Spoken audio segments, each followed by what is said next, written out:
دیکھو اللہ تبارک و تعالیٰ نے ہم پر جو احکام عطا فرمائے ہیں ان میں سب سے پہلی بات یہ ہے کہ انسان کا عقیدہ درست ہو، توحید پر ایمان ہو، نبی کریم صلی اللہ علیہ وسلم پر ایمان ہو، آخرت پر ایمان ہو، اور جو کچھ قرآن و حدیث نے فرمایا ہے اس کی سچائی پر ایمان ہو۔ یہ عقیدہ سب سے پہلے تو عقیدے کی درستی۔ اللہ تعالیٰ کے فضل و کرم سے مسلمان اگر ہے تو اس کو ان بنیادی عقائد پر ایمان ہوتا ہی ہے، لیکن ایمان ہو محض زبانی جمع خرچ نہ ہو۔ ایمان کے کیا معنی ہے؟ کہ پکا یقین ہو ان بات کا، غیر متزلزل یقین ہو اس بات پر کہ اللہ ایک ہے اور نبی کریم صلی اللہ علیہ وسلم اللہ کے آخری پیغمبر ہیں، اور اس بات پر کہ میں مرنے کے بعد میرے پاس مجھے ایک اور زندگی آنے والی ہے جس میں میرے اعمال کو جانچا جائے گا اور اس کی بنا پر مجھے یا انعام دیا جائے گا یا سزا دی جائے گی۔ ان باتوں پر سچے دل سے اللہ بچائے جو صورتحال نظر آتی ہے عام لوگوں میں وہ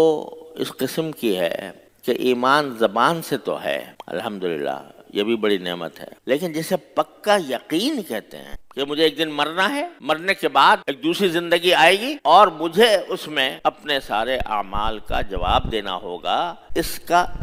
دھیان نہیں۔ میں ایک مرتبہ سفر میں تھا تو ایک صاحب بڑے تعلیم یافتہ تھے، وہ میرے برابر میں بیٹھے ہوئے تھے، تو مجھ سے پوچھنے لگے میرے مولانا ہم ایمان تو رکھتے ہیں آخرت پر، یہ بتائیں آخرت ہوگی بھی کہ نہیں ہوگی؟ مرنے کے بعد واقعی ہم زندہ ہو جائیں گے دوبارہ؟ کیا مرنے کے بعد واقعی ہمیں اعمال کا جواب دینا ہوگا؟ یعنی وہ زبان سے تو کہہ رہا ہے کہ مجھے ایمان ہے، لیکن اس کے دل میں ابھی یہ تردد اور یہ شک ہے کہ پتہ نہیں آئے گا وہ وقت یا نہیں آئے گا، تو یہ ایمان پورا مکمل نہیں ہوا جب تک یقین نہ ہو۔ اور جن چیزوں پر یقین ہے بھی، جیسے توحید ہے مثلا، اللہ تعالیٰ کی وحدانیت کہ اللہ ایک ہے، اس کے سوا کوئی معبود نہیں، اس کے سوا نہ ہم کسی سے کسی کی عبادت کر سکتے ہیں نہ کسی سے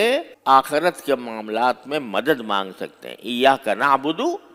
ایاک نستعین، اے اللہ ہم تیری عبادت کرتے ہیں، تجھی سے مدد مانگتے ہیں۔ لیکن دیکھو جا کر مزارات پہ کیا ہو رہا ہے، مزارات کے اوپر سجدے صاحب مزار کو سجدہ کیا جا رہا ہے اور اس سے مانگا جا رہا ہے مجھے اولاد دے دے، میرے رزق میں اضافہ کر دے، مجھے روزگار دلا دے، میری بیٹی کا نکاح کرا دے۔ کس سے پوچھ رہے ہیں؟ مزار سے، قبر سے۔ ارے بھائی جب اگر اللہ ہے تو دینے والا تو وہی ہے، اللہ کے سوا کون ہے جو جس کے اندر طاقت ہو دینے کی؟ خاص طور پر وہ جو دنیا سے گزر گئے اور ان کی قبروں پہ جا کر حاجتیں مانگی جا رہی ہیں۔ بعض اوقات اتنے بڑے بڑے اولیاء اللہ ہیں، دل چاہتا ہے کہ ان کے مزار پر حاضر ہو، ان کو سلام ہم عرض کریں،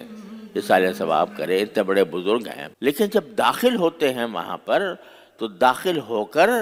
ایک ایسا نظارہ نظر آتا ہے کہ یا اللہ یہ تو شرک کی بنیادیں پڑ رہی ہیں۔ کوئی کھڑا ہوا اسی کے سامنے قبر سے مانگ رہا ہے، داتا مجھے یہ دے دے، مجھے بچہ دے دے۔ بچہ لینے کے لیے سفر کر کے جا رہے ہیں مزارات کے پاس اور ان سے مانگ رہے ہیں کہ بابا فرید الدین گنج شکر رحمۃ اللہ علیہ، باب حضرت علی حجویری رحمۃ اللہ علیہ بڑے درجے کے اولیاء اللہ ہیں، لیکن ان کی قبروں پر جا کر ان سے مانگ رہے ہیں کہ داتا مجھے دے دو۔ ارے بھائی اللہ جل جلالہ کے سوا اس کائنات میں کوئی نہیں ہے جو کچھ دے سکے، اللہ جل جلالہ ہی دیتا ہے، اس کے سوا کسی سے مانگنا کہ مجھے اولاد دے دو، مجھے زیادہ رزق دے دو، یہ شرک کے ہم پلہ ہے، تو عقیدہ ہی خراب ہو گیا۔ تو سب سے پہلے تو انسان کو اپنے عقائد درست کرنے کی ضرورت، عقیدہ ہمارا سوائے اللہ کے اور کسی کے اوپر نہ ہو۔ اپنی حاجتیں لے کر بعض اوقات مزارات کے پاس جاتے ہیں، بعض اوقات زندہ پیروں کو سجدہ کیا جا رہا ہے اور ان سے مانگا جا رہا ہے۔ یہ نہیں کہ تم میرے لیے دعا کر دو، اس میں تو کوئی حرج نہیں ہے۔ کسی اللہ والے سے آپ کہیں کہ بھئی میرے لیے دعا کر دیں، اللہ تعالیٰ میری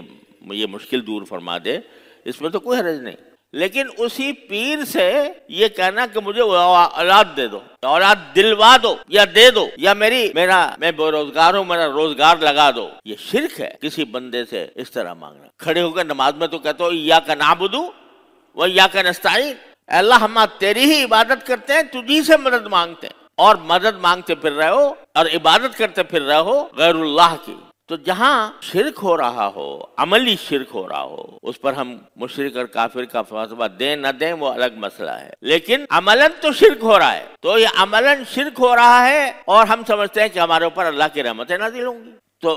اپنی اصلاح کا پہلا قدم تو عقیدے کی درستی ہے، عقیدت درست ہو، یقین ہو پورا کہ اس کائنات پر واحد حکمران اللہ جل جلالہ ہے، وہی احکم الحاکمین ہے، اس کے مشیت کے بغیر کائنات کا کوئی ذرہ ادھر سے ادھر نہیں ہوتا۔